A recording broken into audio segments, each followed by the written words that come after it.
Good morning, Fort McMurray, Wood Buffalo, and the rest of the world. You've tuned in to the Mac City Morning Show. I am your host, Elliot Pierre, and we're going to start today's episode off the same way we start every episode off, with a moment of gratitude. I know you could be doing a million other things with your time, and the fact that you spend it with us truly does mean the world to me. So thank you. On that note, Tanner, hit him with the intro.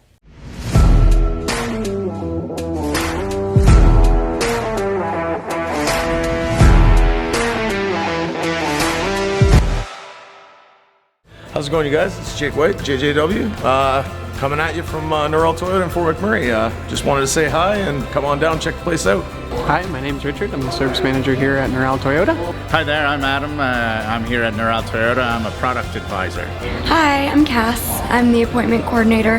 Happy to help you. Hey, it's Keith Simpson here. I'm the general manager of Norrell Toyota, soon to be Fort McMurray Toyota. Pretty excited for our new dealership. As you've seen, you met all my staff. These guys are all my family. We're here to take care of you. Come on down and be part of our family. And we are back. Big shout out to Norrell Toyota, our title sponsor for today's episode. We really do appreciate your ongoing support. As everybody at home knows, I do not introduce my guests because they can do a better job of that than myself. So can you please tell everybody at home who you are and what you're about? Well, good morning, afternoon, whatever time of day this airs. My name is Gaylene Weidlich, and I'm the Executive Director for the Wood Buffalo Community Foundation. And so what's that all about? Explain that, please, and thank you. So the Community Foundation is a charity, a registered charity here in Fort McMurray. We were established back in 2017, and we basically connect donors with charities and help donors fund the programs that they want to fund, and also help charities be long-term sustainable and do the activities that they do best. Yeah. Very cool. So how long have you been a part of that now? I was hired in May of 2020.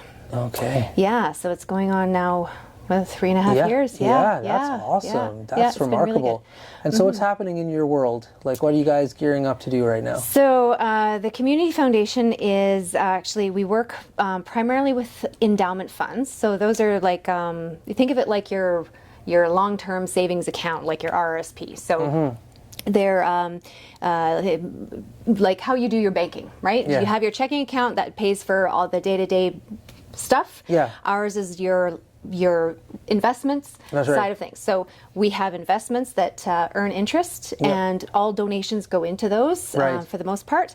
And then every year, a percentage of those endowed funds get granted out to charities. That's so cool. So what is exciting about that tool that we have is we can create sector-based endowment funds. So what that means is we can create an endowment fund that would support a sector of charities that are working in a specific area.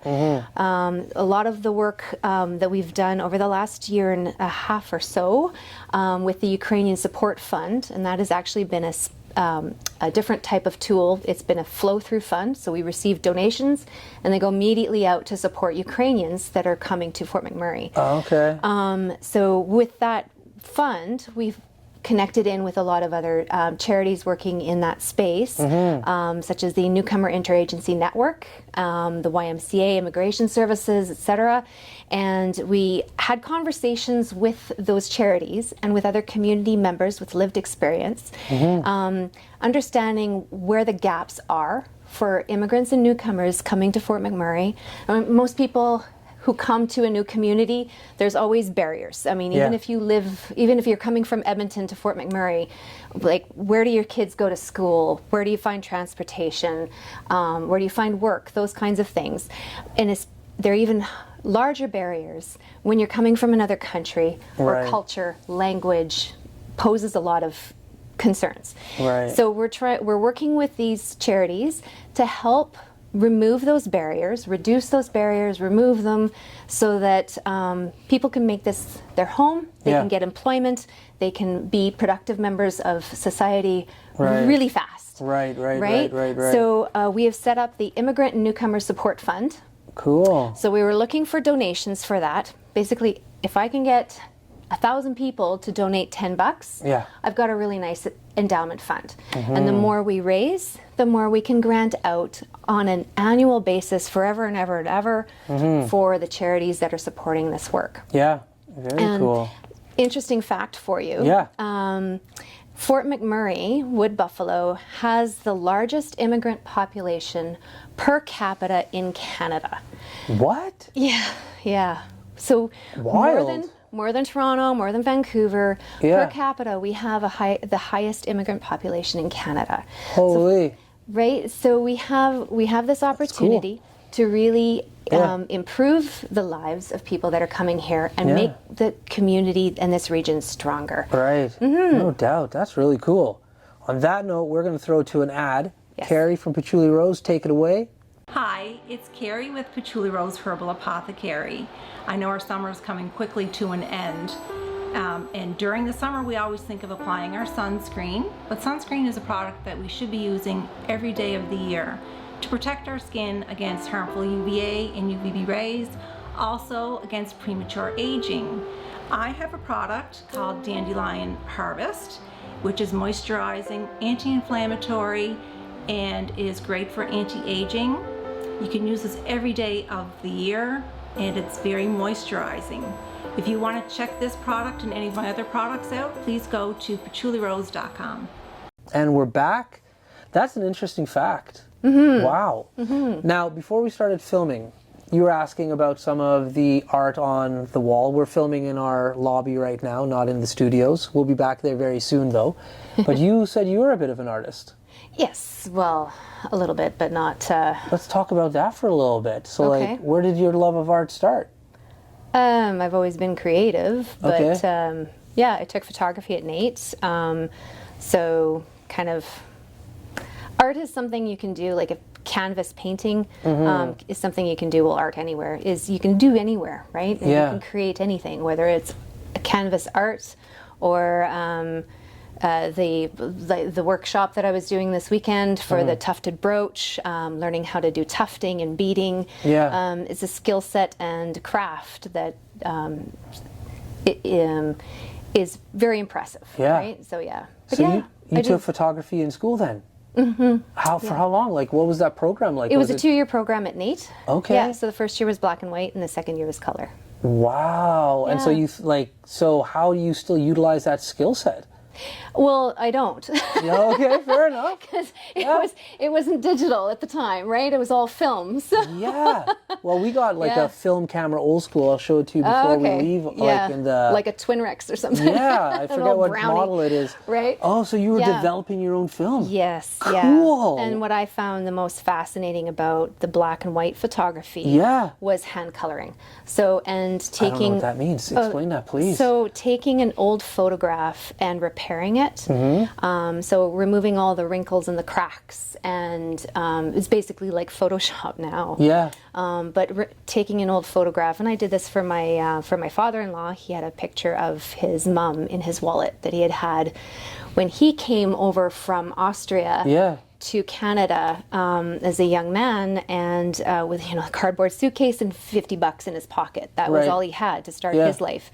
And he had a picture of his mom, and through the decades that he had it in his wallet, of course, it got crumpled and ripped and torn. Right. So I took that photograph and created a new one without the wrinkles and made it look like new. So this was before Photoshop.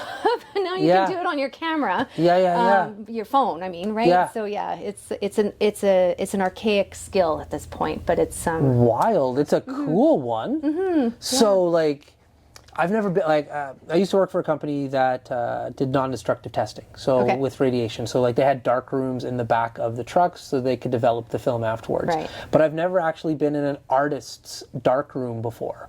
So like when you were constructing a dark room, like did you just use the one at NAIT? Did you have one at home? Like how did you I develop used this film? primarily the ones at NAIT, right? Because it was Okay. an expensive hobby. Yeah, no doubt. Right, because you'd buy your film and you'd take 20 pictures and only maybe one of them turns out. Yeah. It was a very expensive hobby. Yeah. Yeah. Cool. So did you do that like right out of high school, or is that Yes, something? right out of high school. Right. Neat. Shot right from grade 12 into NAIT. What did your parents think about that? Well, they obviously so my parents are really good about support. They supported anything that I would have done. Yeah. I probably, if I was a parent, I probably would have sat them down and said, well, maybe you should take a business degree on top of that skill. Yeah. Yeah, and at the time, we actually had Nikon came in, and they showed us their digital camera. It was brand new, like super new, and it basically took up a 6-foot table, right? It was huge, and it was, and you could totally see where photography was going in the future. So film, of course, is bye-bye. Yeah. It's still cool though. Yeah, it is. Like I've got, like I said, we've got a camera right there. Like it's my dad's from the 70s, and so like I got it. It was in perfect condition. So like I took out the film and we got it developed, and like the memories that were there were wild. Right. And from time to time, I don't even know if it works anymore, to be honest with you, but like I would still click. And so like one day somebody's going to develop that film and be just like, it's a cool way to take a photo. It is, yeah. There's something to it. And when like you go through those old photo albums, because now we're kind of always posed, we know it's going to happen, right? And for kids to share in those memories too, right? Because when you're a child, you can flip through a photo album. That's right. Whereas now, you can't see those memories as a little person, looking back and seeing, well, who is this auntie of mine? Who is this uncle, right? So there's all those family relationships or those friends of families that that interaction between family members is lost because it's all kept on digital, and there's not that, unless you actually go and print them off. Yeah, that's right. Yeah. So when people think about NAIT, they think of it as such a trade-based organization, but this is a very creative outlet that they were training you in.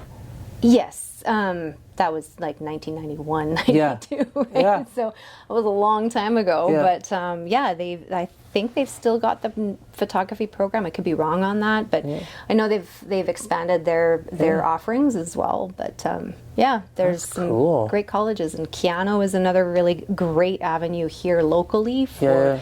And actually, I'm going to tie it back to the immigrant. Let's do it. Work that we're doing.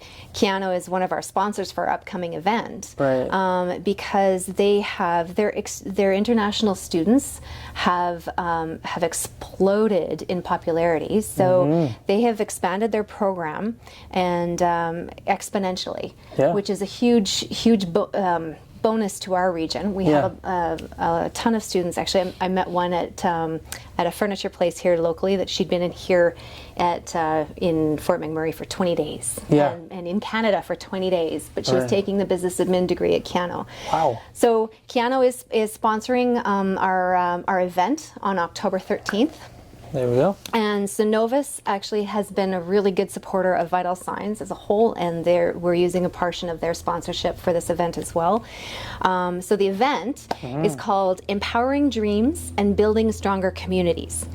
And I am really excited to share that we have the Lieutenant Governor of Alberta, Salma Lakhani, coming to Fort McMurray. She is our honorary patron, and this will be her first visit to Fort McMurray. So we're really excited to hear a little bit about her story.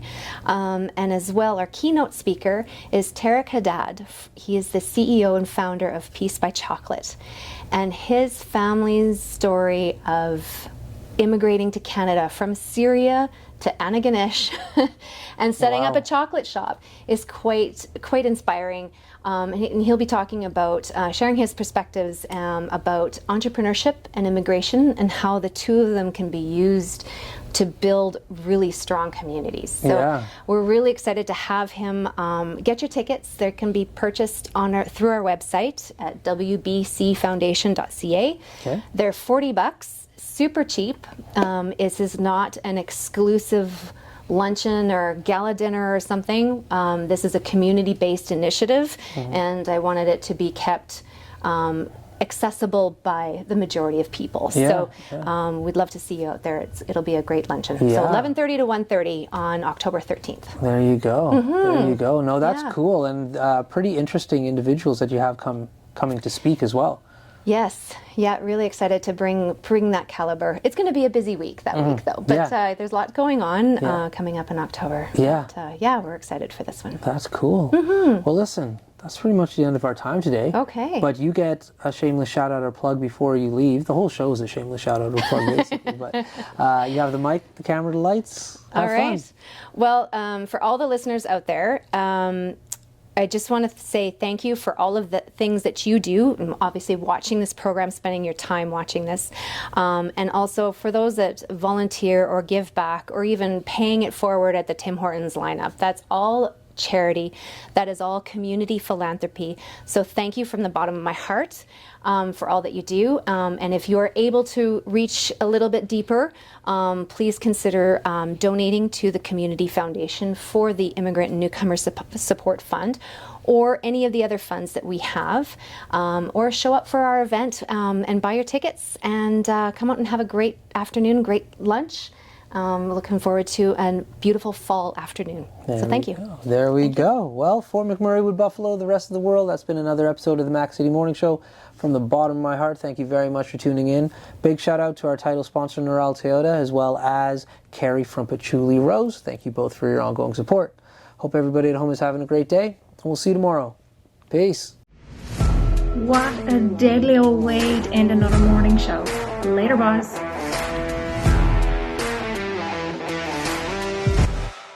So ballistic!